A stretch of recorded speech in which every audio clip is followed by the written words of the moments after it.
Hey guys, it's Sarah from Northern Michigan Soap Company. Today we're going to be restocking our activated charcoal and bentonite clay soap. Let's go ahead and get started by first mixing the lye.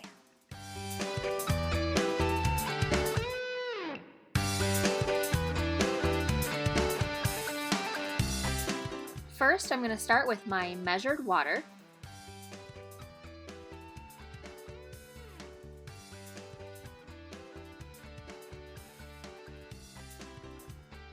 And now I'm going to go ahead and start measuring my sodium hydroxide beads, which I get from Essential Depot. And I really like these lye beads. They dissolve a lot faster than other flakes that I've used. So I definitely recommend using these beads from Essential Depot.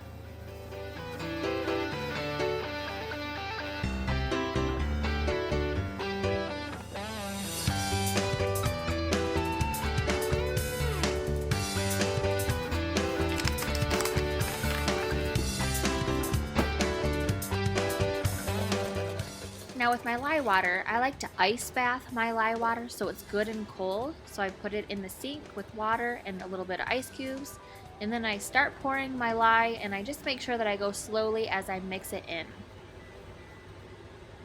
And if you're just starting out, one of the very first things you need to know about lye, besides safety, is that you always have to add the sodium hydroxide to the water and not the other way around, because you could cause a volcano and that would be dangerous. Now in the background you may be able to hear my fan running. When I mix my lye, I always have a fan on and I always crack a window open because the fumes are really nothing to mess with. We really don't want to breathe them in.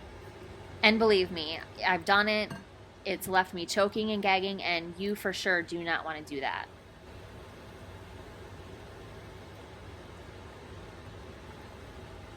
I like to stir the sodium hydroxide in the water just enough until I don't feel the granules on the bottom of the bowl anymore. And while I wait for that to get cooled down, I'll start my oils.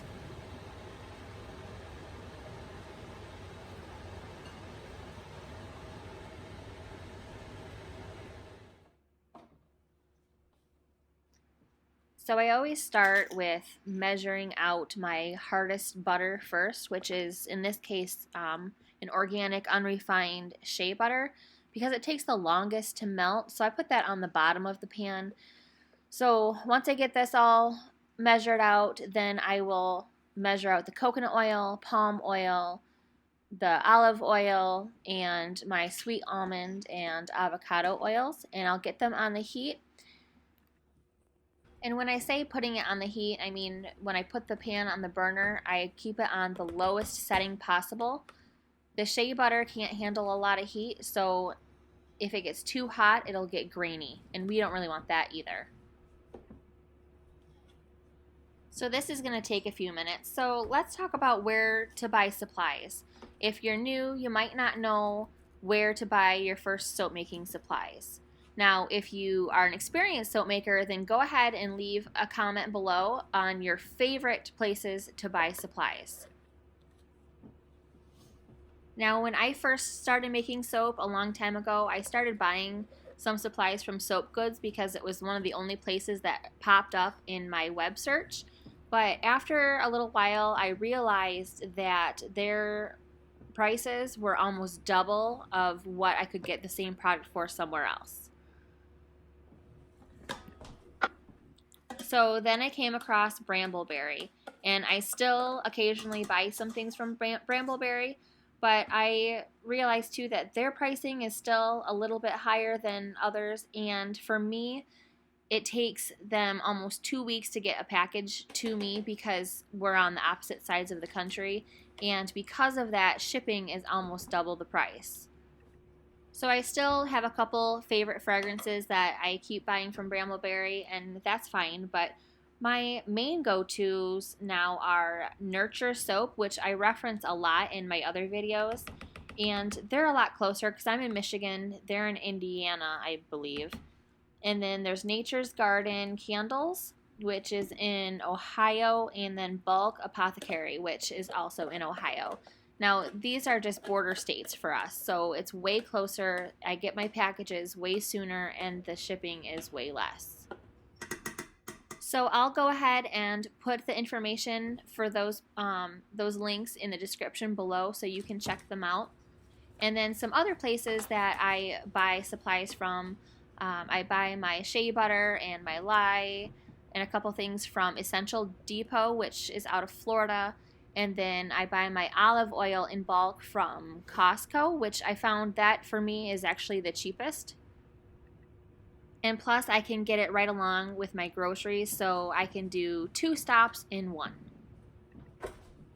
So again, if you are another experienced soap maker, feel free to leave your favorite places for supplies in the comments below. And if you are a new soap maker, please feel free to ask any questions in the comments, and I'll try my best to get them answered.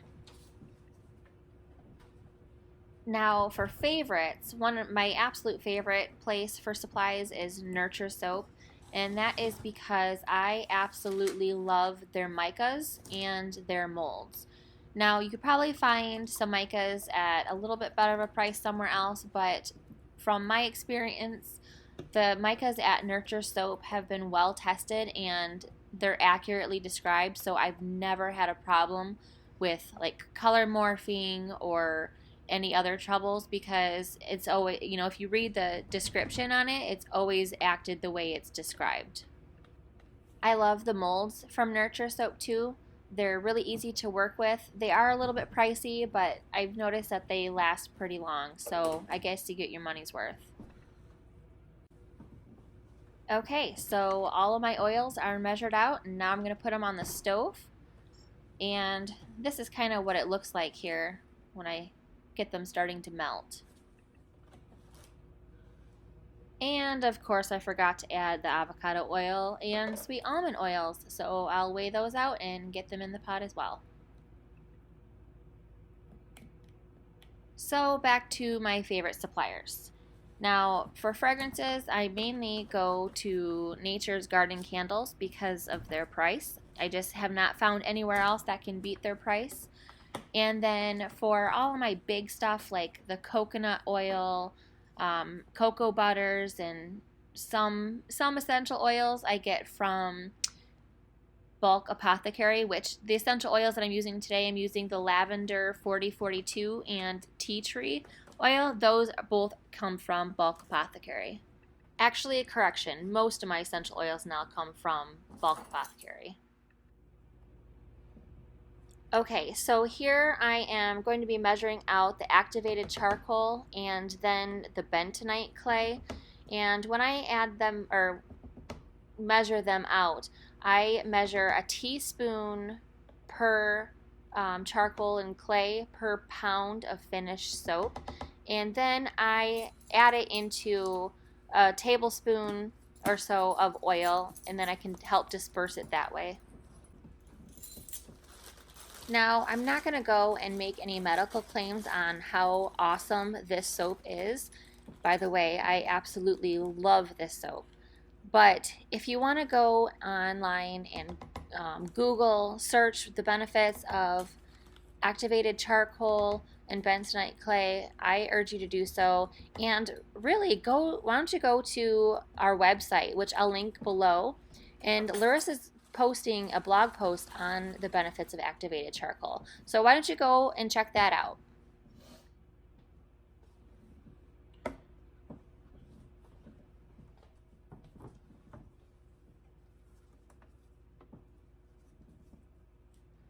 So here is the tea tree essential oil from Bulk Apothecary, and then the lavender 4042 essential oil. So what I'm going to do here is I'm going to measure these out for my 10 pounds of soap. And then I'm going to add them into, well, part of the essential oils in with the clay and charcoal. And when I add it into the clay and charcoal, that helps the scent of the lavender and the tea tree last longer in a cured bar of soap. The clay really sucks in the essential oils, and that's what helps retain that scent. These are both brand new bottles, so I have to try and open them. There we go. So back to the topic of supplies. I mentioned that I get my essential oils from Bulk Apothecary, and that is my bulk oils for soap. Now, the topical, oh, not topical, wrong word. The leave-on products that we make, like the whipped body butter and stuff like that, those essential oils are doTERRA products, and that is because we are wellness advocates for doTERRA. So if you are interested in purchasing a doTERRA essential oil, feel free to head over to our website. Again, the link's below, and you can go through the links on the website, and it'll take you right to doTERRA. And of course, if you are an essential oil lover, head over to our website. Larissa has a blog post series right now going on all about essential oils.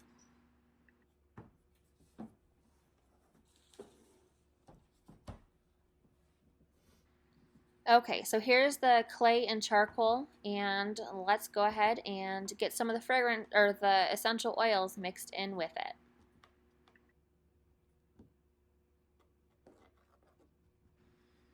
So I am currently working on compiling a list of questions from our customers and from our viewers.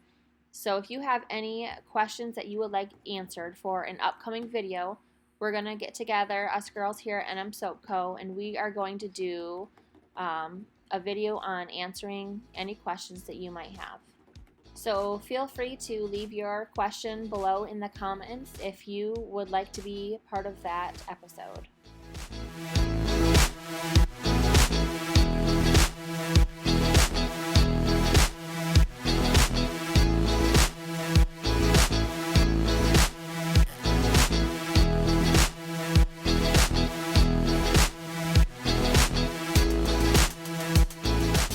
So we are soaping at 90 degrees today, and our oils and lye solution are at temperature. So we're going to go ahead and mix in our lye solution, and we're going to whip up some soap. Now this process takes a few minutes and it can get kind of boring, so I'm going to speed it up for you.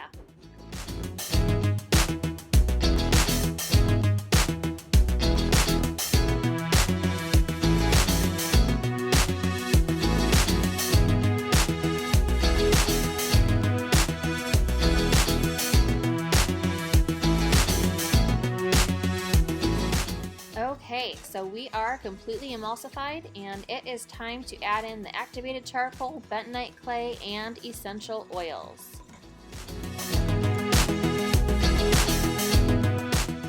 Now I gotta scrape out every last drop of goodness that I can. And one thing about the activated charcoal is that it sticks to everything. So cleanup with soap that is made with activated charcoal is really a pain in the rear. However, it makes an amazing soap. So I'm going to finish scraping this out, and then we're going to take our stick blender and blend it all together until it comes to trace.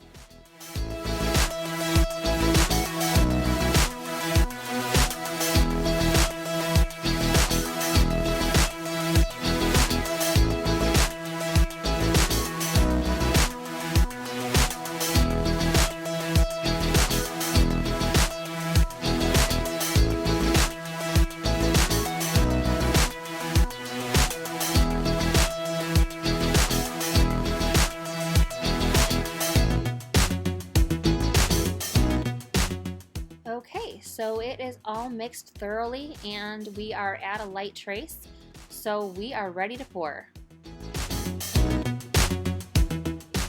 And one of the best things about this recipe here with the activated charcoal is that I don't have to do anything fancy with it.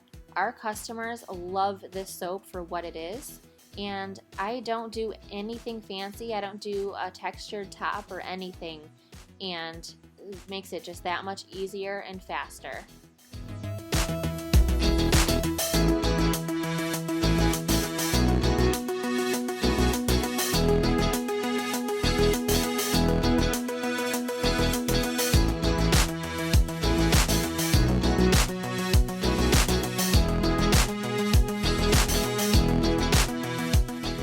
Alright guys, here is your 100% natural activated charcoal and bentonite clay shea butter bar soap.